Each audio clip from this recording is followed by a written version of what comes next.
Class start करते हैं। हमारे पिछले क्लास में हमने डायपोल फील्ड, डायपोल मोमेंट क्या होता है और एक इलेक्ट्रिक डायपोल पे बात किया था।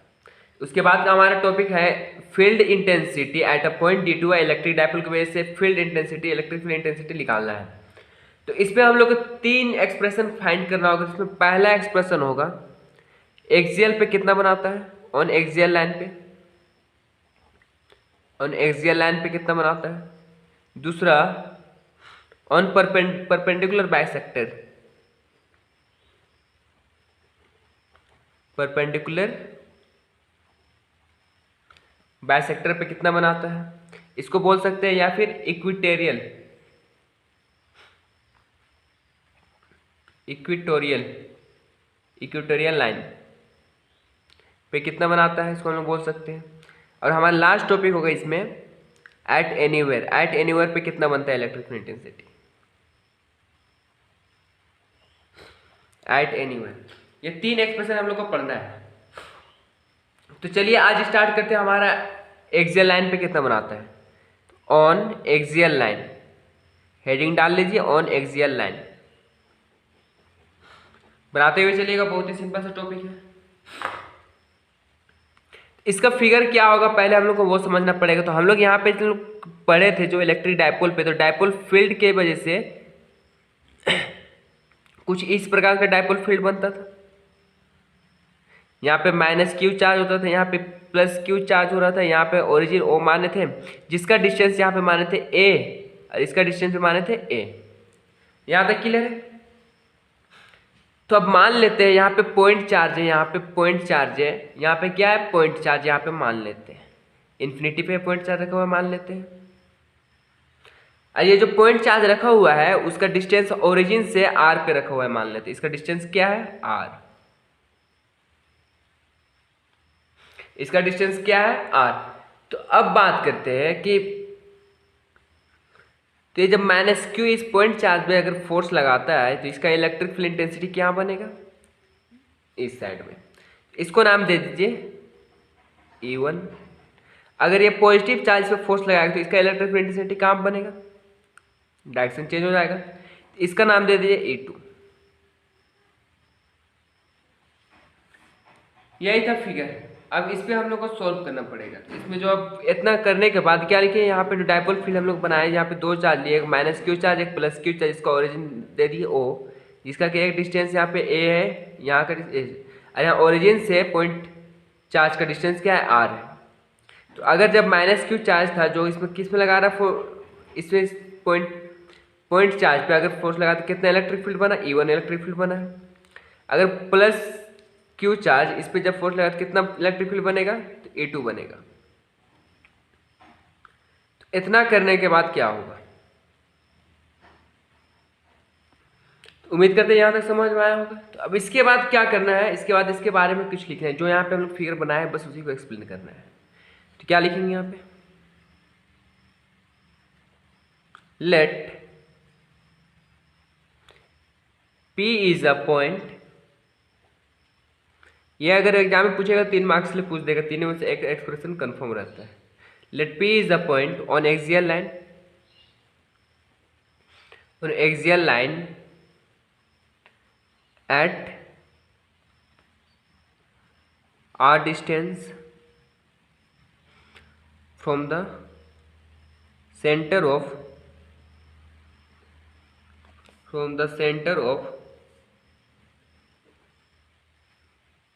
electric dipole, from the center of electric dipole, where we have to find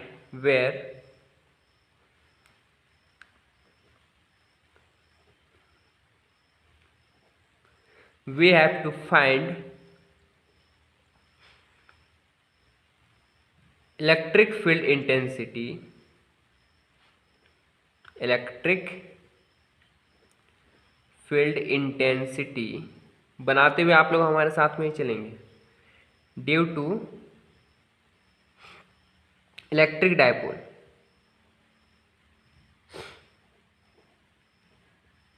electric dipole इतना लिखने के बाद जो हम लोग फिगर में जो काम किए बस वही हम लोग को यहाँ पे लिखेंगे। तो अब क्या करेंगे,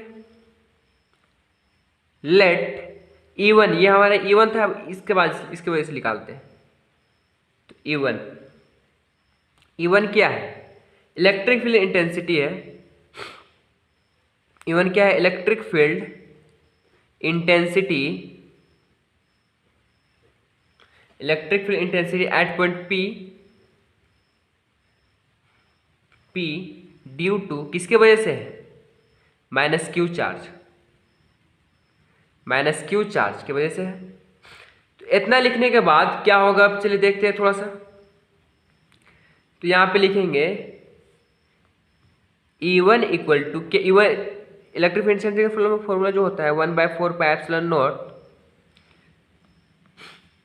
क्या जानते हैं हम लोग, Q by R square. It means minus Q का मोड। अब आर मीट इसमें रेडियस, तो इसमें रेडियस क्या क्या लेना पड़ेगा हम लोग को, क्या लेना पड़ेगा, चलिए देखते हैं।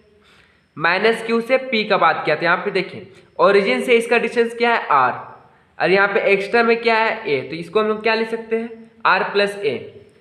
तो हम लोग जब इलेक्ट्रिक फील्ड इंटेंसिटी जब निकाले थे तो क्या पढ़े थे, E equal to 1/4 pi epsilon naught Q by R square मतलब R प्लस A का स्क्वायर यहाँ पे करना पड़ेगा। किसके एक्सिस पे है, अलोंग, कहाँ से कहाँ है, P to A। It means ये भी समझा लेते थोड़ा सा, P से A की तरफ है। यहाँ पे हम नेमिंग नहीं किए, थोड़ा सा नेमिंग कर लीजिए। यहाँ पे ये माइनस क्यू को A चार्ज दे दीजिए, इसका नाम दे दीजिए B। तो अब क्लियर हो जाएगा, P से A की तरफ है। जब इसको सोल्व करेंगे तो E1 इक्वल टू क्या होगा, 1/4 पाई एप्सिलॉन नॉट, यहाँ पे होगा माइनस क्यू। अब माइनस क्यू अगर मोड से बाहर लिखेंगे तो क्या होगा, positive q divided by r plus a का होल स्क्वायर। इसको इक्वेशन 1 मान। अब सर यहाँ पे तो आप लिए थे डायरेक्शन, लेकिन यहाँ पे नहीं ले रहे हैं। हाँ, यहाँ पे अगर ई के ऊपर यहाँ पे वेक्टर का साइन है, इसलिए यहाँ पे डायरेक्शन लेना पड़े, लेकिन यहाँ पे हम लोग वेक्टर का साइन नहीं ले रहे हैं। बस इतना काम कीजिए ना। एंड E2 इक्वल टू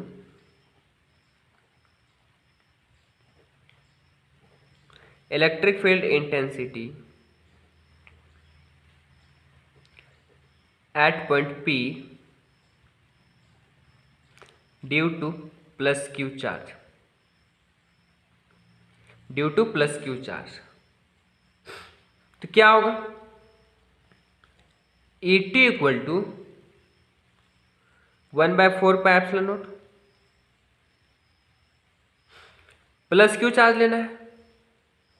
अब बात करते हैं,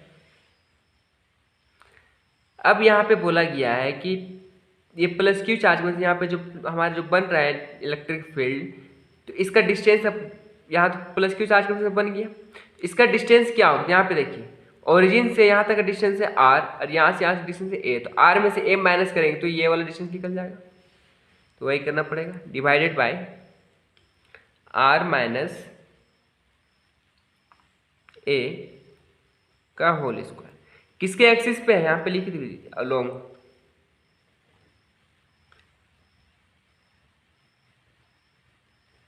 B टू P, अलोंग किसकी वजह से, B to P।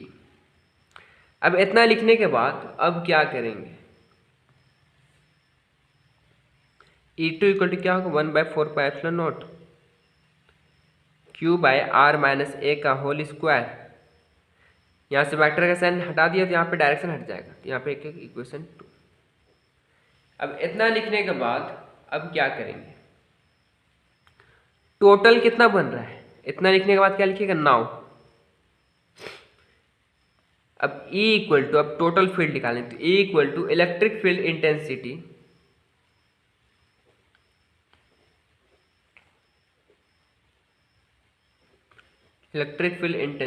Eight point P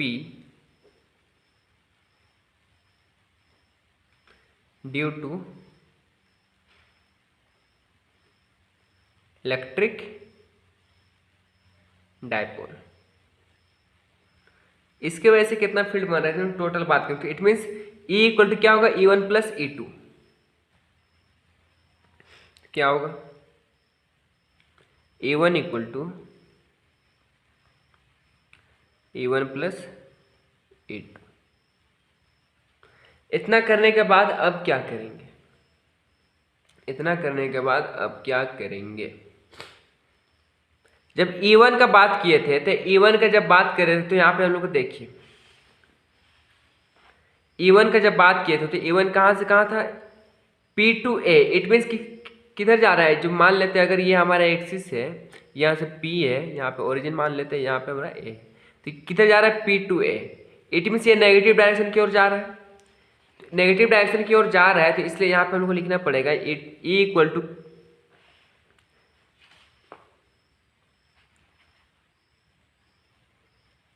यहाँ पे क्या लिखेंगे? E इक्वल टू यहाँ पे माइनस E1 प्लस E2। इतना लिखने के बाद क्या चीज हो जाएगा? E equal to E2 minus E1। Negative को बाद में कर दिए तो क्या होगा? जो हमारा वैल्यू था E इक्वल टू अब क्या होगा? E2 का value 1/4 pi epsilon naught Q by R minus A का स्क्वायर था। यहाँ पे प्लस माइनस करना पड़ेगा क्या चीज? 1/4 pi epsilon naught Q by R plus A का होल स्क्वायर। इतना करना पड़ेगा। तो E इक्वल टू अब क्या होगा? Q/4 pi epsilon not common निकालिए।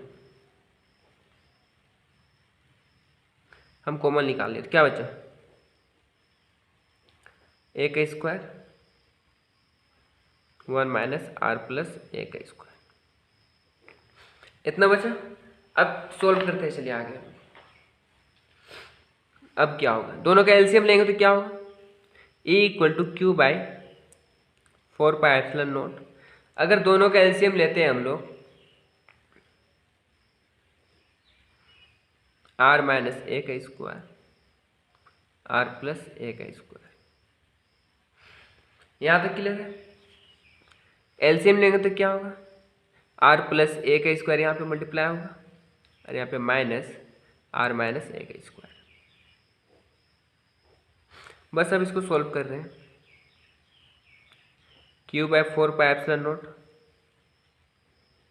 यहाँ पे क्या होगा? यहाँ पे क्या होगा? तो यहाँ पे देखिए एक फॉर्मूला देखिए ना, since A minus B A plus B को हम लोग क्या लिखते थे? A square minus B square, हम लोग कितना लिखते थे? इसीलिए अब क्या करेंगे? A माइनस बी का होल स्क्वायर है, यहाँ पे क्या है? A प्लस बी का होल स्क्वायर है। तो इसको क्या लिख सकते हैं? A square minus B square का होल स्क्वायर इसको लिख सकते हैं।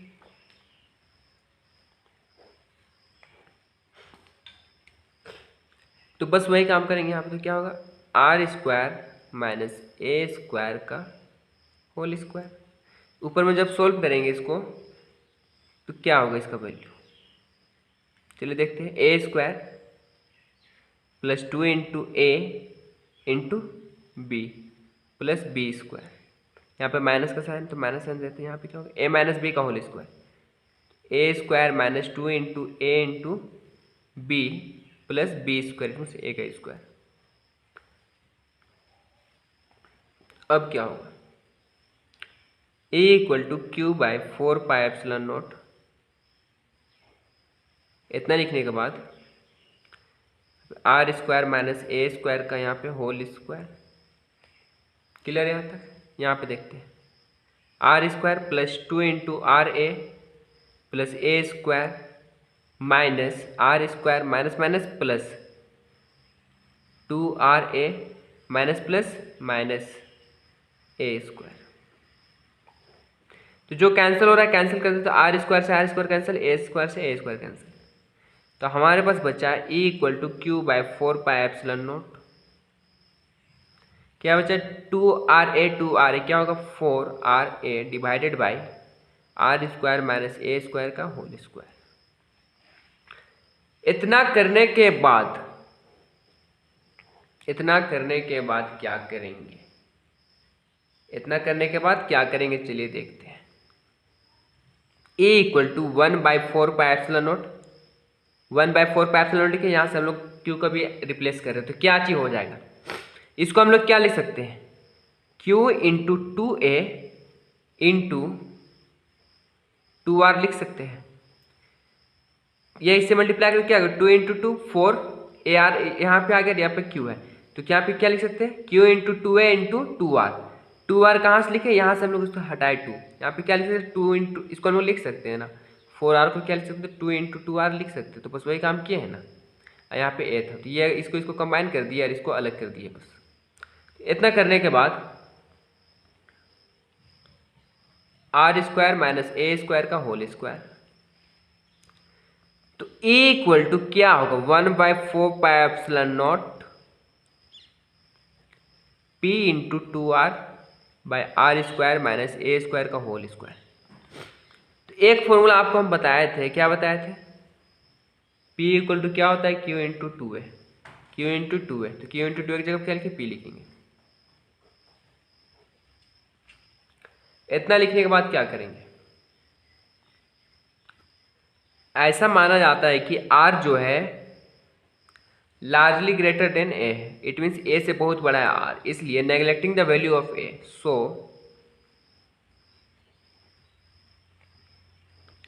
Neglecting the value of A का जो वैल्यू उसको नेग्लेक्ट कर देंगे। A का वैल्यू को जैसे ही नेग्लेक्ट करेंगे तो हमारे पास आएगा A equal to 1/4 pi epsilon naught P into 2R divided by A का वैल्यू को नेग्लेक्ट किया तो यहाँ पे क्या होगा R स्क्वायर माइनस 0 का स्क्वायर का होल स्क्वायर। जब इसको सोल्व कीजिएगा तो आएगा 1/4 pi epsilon naught P into 2R by R square का होल स्क्वायर। अब इतना सोल्व करने के बाद हम यहाँ पे बगल में सोल्व करते हैं ना, थोड़ा सा आप लोग नीचे सोल्व कीजिएगा। A equal to 1/4 pi epsilon naught, यहाँ पे देखने वाली क्या बात है, क्या होगा P into 2R by power multiply होगा तो क्या होगा R टू द पावर 4, यहाँ से R कैंसिल हो गया, 3 बचेगा तो क्या होगा A equal to 1/4 pi epsilon naught 2P by R cube, 2P by R cube. इतना क्लियर है। अगर इसको हम लोग वेक्टर में लिखना चाहे तो क्या लिखेंगे, E का vector equal to 1/4 pi epsilon naught 2P का वेक्टर इसमें डायपोल वेक्टर इसमें R क्यूब का वेक्टर R क्यूब, यहाँ पे R क्यूब हमारा देगा, ये हमारा क्या फाइनल एक्सप्रेशन। इतना लिखने के बाद लास्ट में लिख दीजिए this is the electric field intensity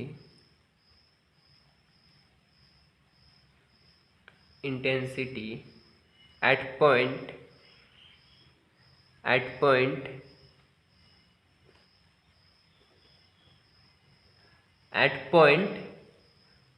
P on axial line